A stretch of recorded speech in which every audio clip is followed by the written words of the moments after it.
Hello and welcome to this video. I will present to you my Endor operations deck, which I have built for the format Premier to Death Star 2. I really like it because it is quite flexible to play and it contains lots of cards I also appreciate as a collector. We will look at each card and check out why it is in the deck and also talk about different strategies to play against different decks. This video maybe gives some inspiration to new players about how to build a deck. You can also feel free to copy or change it. So let's have a look at the cards. At first we've got the objective Endor operations, and so we instantly deploy Endor system, bunker and landing platform. Prepare defenses as starting interrupt, which immediately makes us deploy those three effects. Mobilization point for picking our flagship out of the deck, and of course for additional force generation. Battle order will probably slow down opponents' force drains in the early game. It can be very strong in the end game as well, if you play against some opponent who only is present in the air or on the ground. It also makes you battle for free, so it is really useful all over the game. The third effect we are starting with is you cannot hide forever. This one I usually sacrifice to get perimeter patrol to my starting hand, but not when I suspect my opponent to play insert cards. Because I need at least one more Endor site on table to flip my objective, I have put in 3 outdoor locations: Dark Forest, Forest Clearing and Dense Forest. Then we've got 2 more systems, Kashyyyk and Fondor. Kashyyyk is great for draining, and Fondor makes us deploy our flagship for only 10 force. Let's have a look at the characters. We've got 5 biker scouts in here to flip the objective: Averic, Mizik, Iril, Barish and Elsac. Admiral Chirano is nice to increase force drains at systems. Admiral Piet is nice for taking the Admiral's order into hand, or maybe some commander, depending on situation. Captain Gotthard can be used to increase the hyperspeed of a Star Destroyer or to cancel landing claw.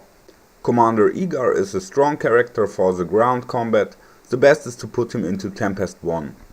Commander Merrick helps to get systems onto the table, and he also is a spy.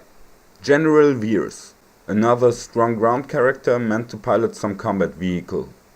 Grand Moff Tarkin is very powerful on Vader's side. They can be used in the air or on the ground. I play 2 different Vaders in here. Lord Vader is super strong in combat when he got his lightsaber, and Dark Lord of the Sith has a nice skill to choke enemies to the lost pile. Mara Jade is in here for fighting. She can defend Endor or attack opponent's strategy, just what she is needed for.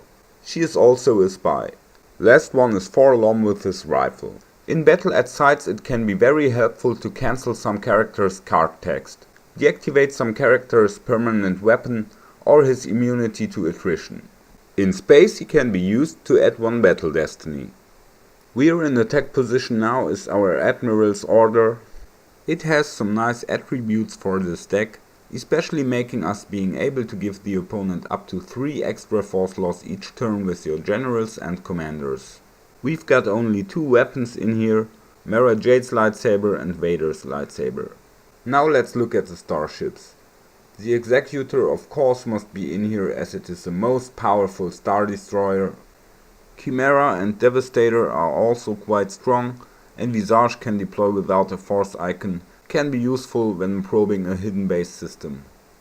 And also there is Zakis in Mist Hunter, quite useful in any kind of space deck. As vehicles we've got some AT-ST which we also need to flip the objective. Blizzard Scout 1 and Tempest Scout 3 and 5. They all have permanent pilots. Then I also play Blizzard 2 and Tempest 1, because I love those big AT-AT. But you can also play Lieutenant Arnott and Tempest Scout 1 instead if you like to have an AT-ST more but a bit less power. So here you can make some variations. Tempest Scout 4 and 6 are also quite cool. Adding AT-ST cannons is also a possibility, but you can't put all into deck at once. Now the effects and interrupts. Established secret base and ominous rumors are those 2 effects we need for the objective, and they also give some massive force drain boni in space. Come here you big coward is good to have against some kind of decks. First Strike is also some nice effect to play, but you have to check the situation to play it, and not just drop it on the table when you got it. Imperial Decree will make you be able to cancel opponents' Force Drain Boni. This can be very useful in endgame. Perimeter Patrol is the effect we usually take to starting hand. It helps you to control your Endor sites, but you have to remind that it does not work against aliens or droids, and that the enemy can deploy a spy to bunker to make the effect inactive as long as you don't control it. Presence of the Force can be used to increase force drains or to enter enemy sites where you have no force icons. Something special planned for them makes opponents' unity effects and interrupts that retrieve force go out of play after use, so he can't make some infinite retrieval combo work. It also can be a good surprise when opponent has calculated his force for saving his ships from a battle using hyper escape. Alter and Sense are kind of must-have in deck, at least one each. Having the option to cancel effects or interrupts can be really necessary against some types of decks.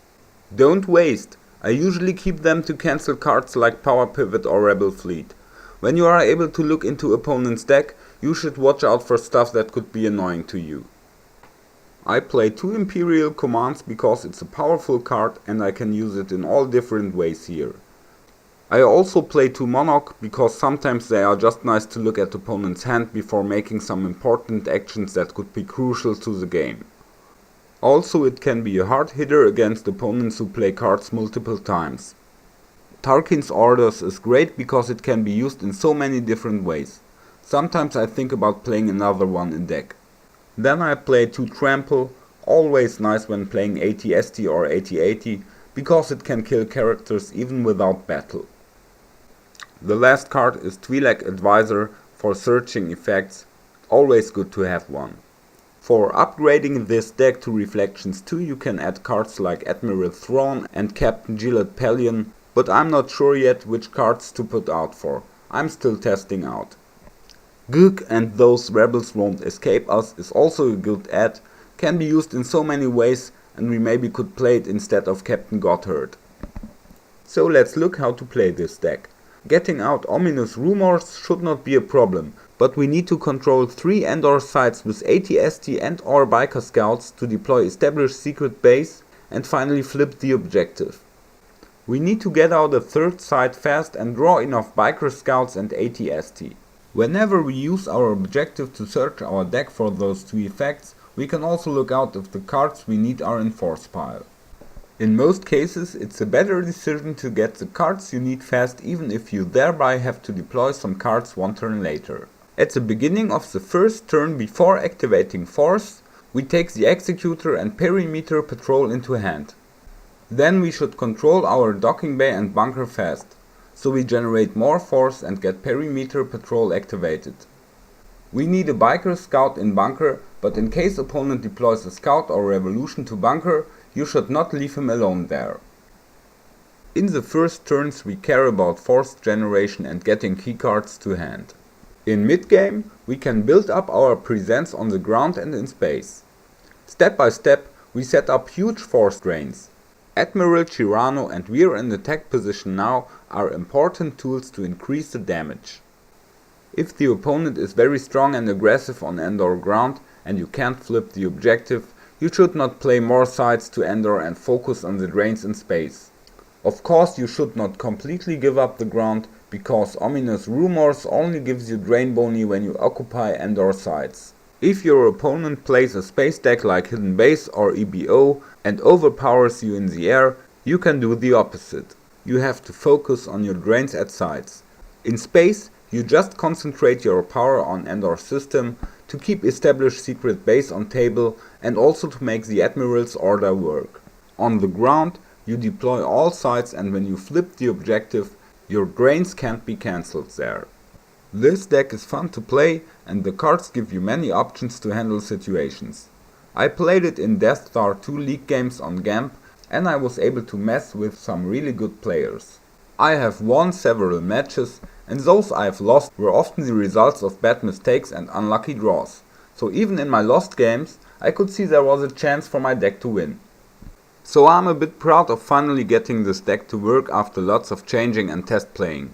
I'm far away from being a pro player, I just began to feel comfortable in the game formats up to Reflections 2, and this deck is my first one having some noticeable success in League games. I hope you enjoyed this video. Just give me a like if you'd like to see more deck construction videos. See you around.